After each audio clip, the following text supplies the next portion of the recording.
I've been all over this world. I seen men die in ways I ain't even know was possible. Look, hey, brother. Be careful. I will.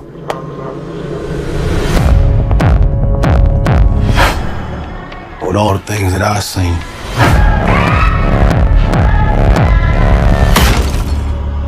I ain't ever seen no demons, no ghosts, no magic. Till now. Now get back inside.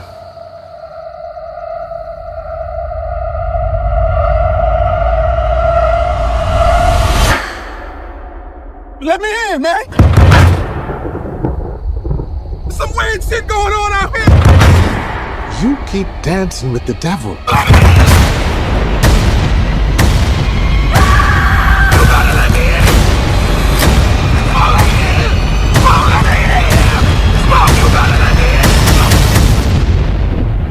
One day he's gonna follow you home.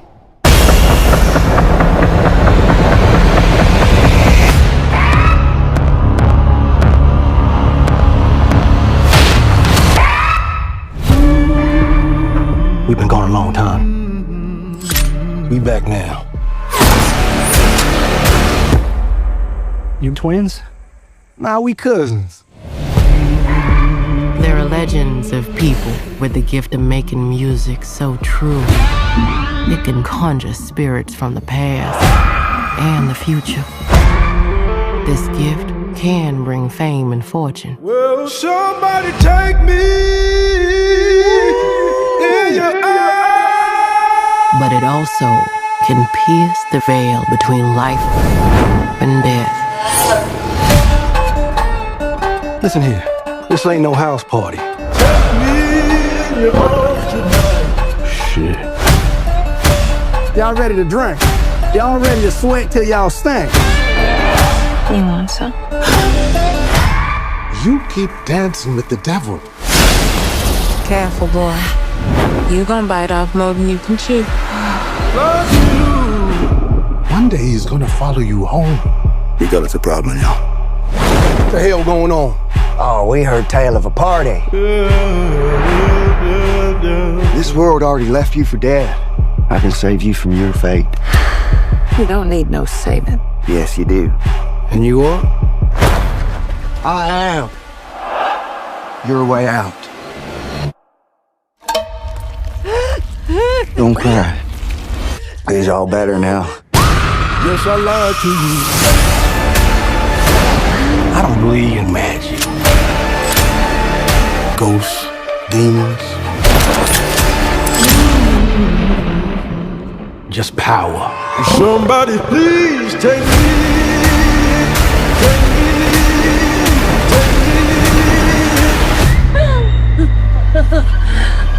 We gonna kill every last one of you.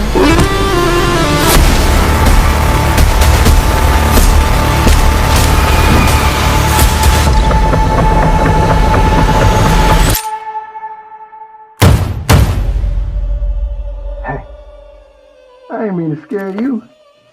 Thought y'all done forgot about me in here. Come on, open the door, let me on out of here. Stay. It's you? Of course it's me. Open the door. That ain't your brother.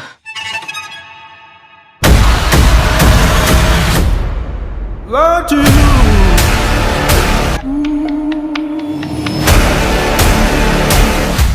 Yo, smell anything? I think I shot myself. All praise to Yahweh Bahashem, Yahweh Shai. Double honor to the apostles and elders of GMS. Shalom to the hopefully elect.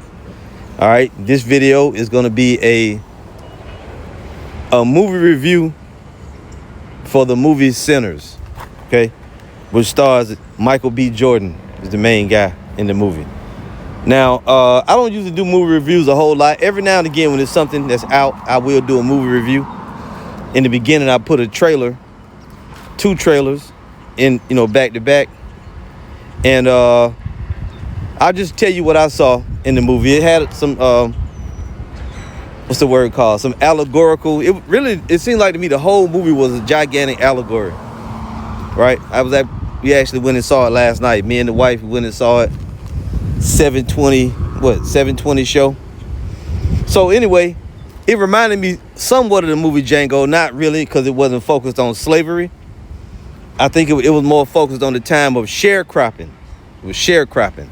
So sharecropping is a period of time after slavery was so-called Negroes still did pick cotton, but they actually shared in the I don't know if they shared in the profits, but they actually got paid to pick cotton.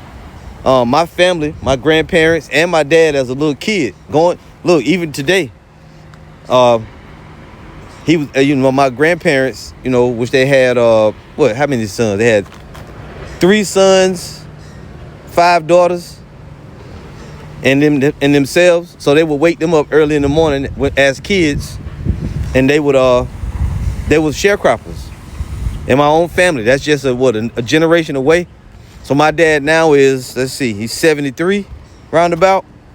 So just inside of 60, 70 years or so, probably more like 65 years ago, our people were sharecroppers. Anyway, going into that, the movie, what I noticed right away, Michael B. Jordan played, and this was set in 1932, Mississippi. So they showed they had some good scenery. The cinematography was real good. They showed the cotton fields.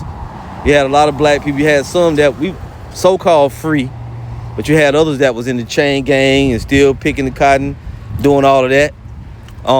What I noticed right away in the movie is Michael B. Jordan played twin brothers, right? So one of the brothers was Elijah and the other was Elias, which I picked that up.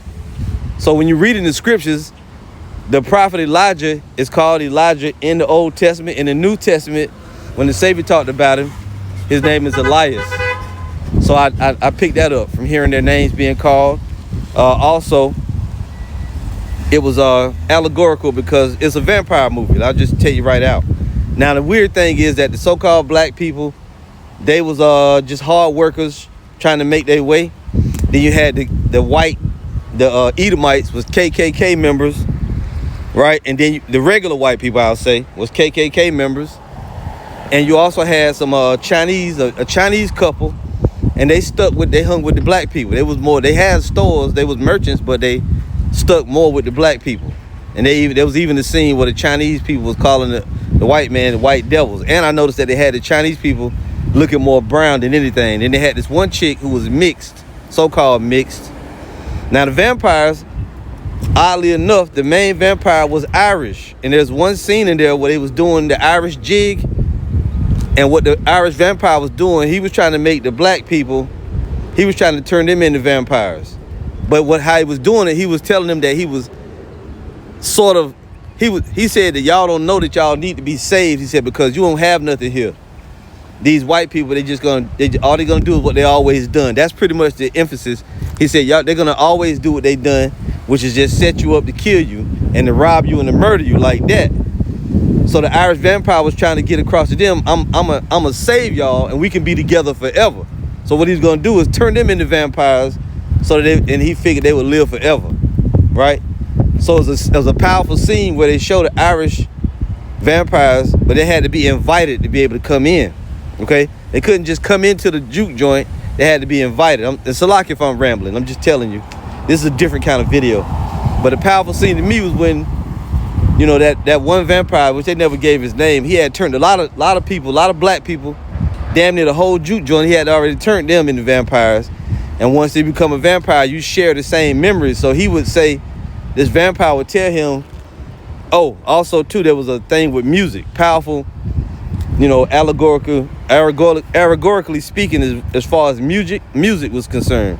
There's one guy whose name was Samuel, right? The prophet Samuel, and his daddy was a preacher, and his daddy didn't want him playing the music, but he was gifted, he could play the guitar. And they showed you a neat scene in there where he was playing music and everybody kind of went into like a trance. And in the song, he was telling them that, or the narrator said that music transcends time, past, present, and future. So what you saw when he was playing the guitar, the different people in the crowd, you saw that fast forwarded into the future. He was still the same dude playing, but you saw people, a guy standing beside him playing a guitar that fast forwarded into the future, and he had an electric guitar. Then you saw other people in the scene that was dancing. Some of them, it looked like Parliament Funkadelic. Then some went back to African culture. You know, then they fast forwarded to hip hop. Then you started seeing people twerking, all in the same shot, in the same group. I thought that was kind of powerful. And then they saw also, they showed the heavens above. While they were playing the music, it looked like there was a rip in space. And it was all like fiery. So, you know, it's a very spiritual movie. I haven't been able to process all of it. I'm sure some of the brothers out there, you will see it. You can process it. Of course, they had the regular old black, white narrative. But like I said, the only white people in it was the KKK. They was, you know, they were very disgusting as normal. And then you had the vampires who were Irish. The main vampire, he had two other ones with him. And they never called themselves Irish. You just know the way they was talking and that Irish jig they was doing. And it was like a scene, like a big scene. And they was dancing around the juke joint trying to get in it. And they was doing the Irish jig. So as you know out there, you brothers and sisters should know that the Irish, it's been said that they were called green niggas or the niggas of Europe. As we try to tell you, you got a lot of Israelites among the Irish, okay? And you got a lot of so-called black people with Irish last names. I mean, I think some of the brothers in the UK, they go into that from time to time about, you know, the Irish and whatnot. Just like we tell you, I myself is Irish blood, you know, somewhat. My family and my wife's family, we got Irish names, Irish last names. So, you know, that kind of hit home a little bit. I was surprised by that. But again, the Irish vampire was telling the rest of the Jakes, you don't realize you need saving, but I'm here to help. I'm here to help y'all. We gonna be a family. He said we are family and we gonna be together forever, like that.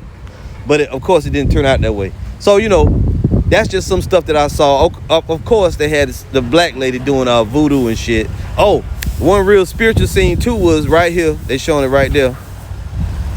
When the one in the beginning, the one vampire, the main guy, he was running trying to get away, and he ran to these other white people's house. They wound up letting him in, and he turned them into vampires. But who was chasing him? Gad was chasing him. The so-called Native Americans. It was 3 or 4 of them, and they came up on the porch and they asked the lady. They said, "Did y'all see anybody?" And they said, "No, we didn't. We ain't see nobody." But what he did, he bribed the other white people to let him in. He gave them gold. He had gold coins, and he said, "This is not from this time." So he gave them gold coins to let him in the house. Once they invited him in, he was able to kill them. But before he killed them, the Native Americans was standing on the porch and they told him, "Are you hiding this guy in your house?" And the lady said, she had a gun in her face. She said, "Ain't nobody in here but me and my husband." And and Gad looked right at her and told her, "He's not what he seems." Like that. He said, "He's not what he seems. He's not what he seems." And I think that, I'm trying to remember what kind of Indians they was. I think they was Choctaws. He said, because when the vampire was running, trying to get away, they almost killed him. But he was able to get inside. And they said one of the other Native Americans told the one main guy, "We got to leave. It's getting late. The sun going down." So they hurried up and got out of the way. But before he left, he told the white lady, "We pray for you." He said it in the Indian language. He said, we gonna pray to God for you, you know, that you be all right. So the whole thing. Now, one thing I did notice right also too, after processing it all, is that the Latinos were not even mentioned. There was no Mexicans in there, no Latino people in the movie. That kind of threw me for a loop. But you had the Native Americans, which represented the Northern Kingdom. You had the so-called Negroes representing the Southern Kingdom.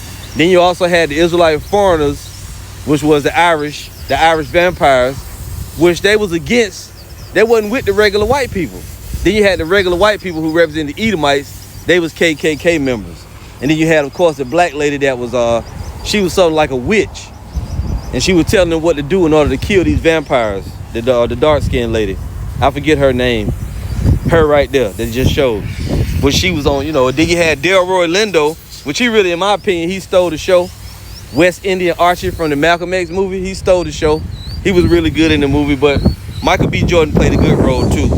I'm gonna see what kind of scriptures I can get here.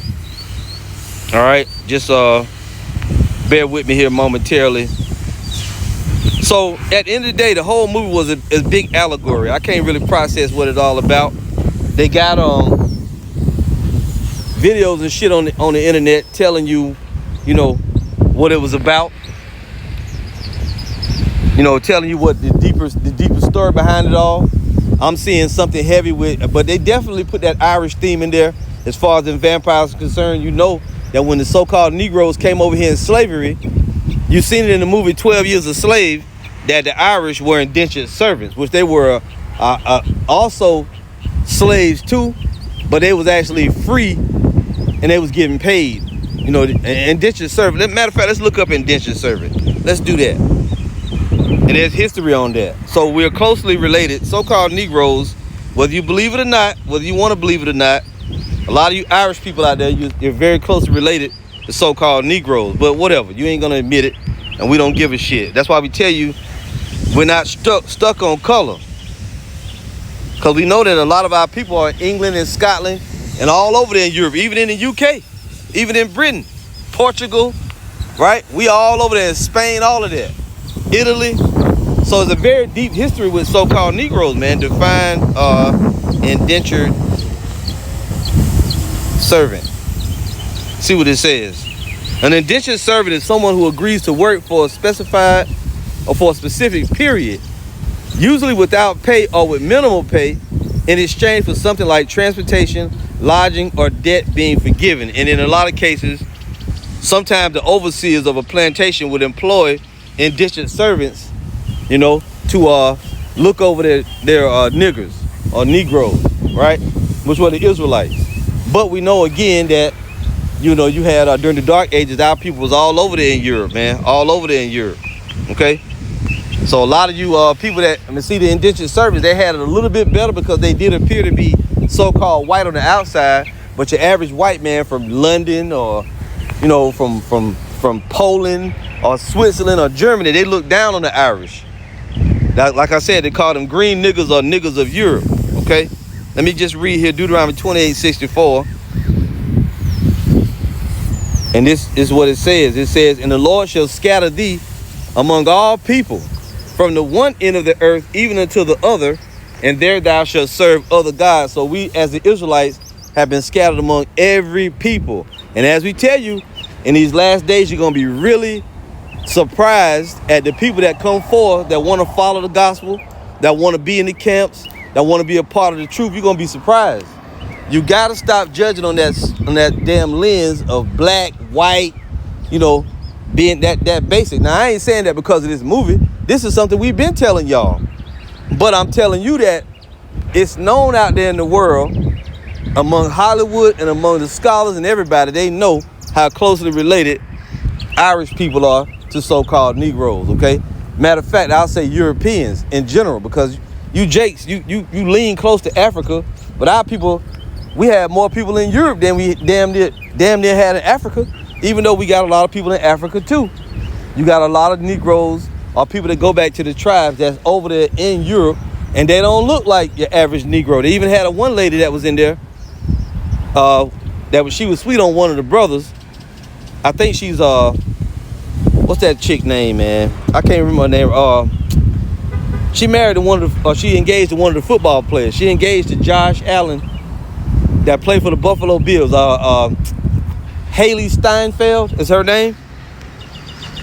In the movie, she played a girl that was now in reality she's Jewish, but in the movie she played a girl that her mother's father was half black, is what they said in the movie. So she could pass for a red bone almost. So in reality, she could really be a Jake. I don't know that. I don't know her background, but it is what it is. All right. Of course, they're gonna have the black church in there and all that, and the whole thing with the preacher and the preacher's son, because I think the dude name was Preacher Boy, but his real name was Samuel. But you got all the biblical names that was in there too. Now again, this is Deuteronomy 28:64, and the Lord shall scatter thee among all people, from the one end of the earth even unto the other, and there thou shalt serve other gods, which neither thou nor thy fathers have known, of wood and stone. And we've been doing that. We've been worshiping all types of different gods. That's why you don't understand it. When we tell you about the Bible and the God of Abraham, Isaac, and Jacob, a lot of you you would prefer to follow Christianity, what you learned in slavery, or one of them other various religions. This is Luke 21:24. This is what the Lord said, Yahweh Shai, and they shall fall by the edge of the sword and shall be led away captive into all nations, and Jerusalem shall be trodden down of the Gentiles until the times of the Gentiles be fulfilled. So we were led away captive into all nations. It's unequivocal, without a doubt.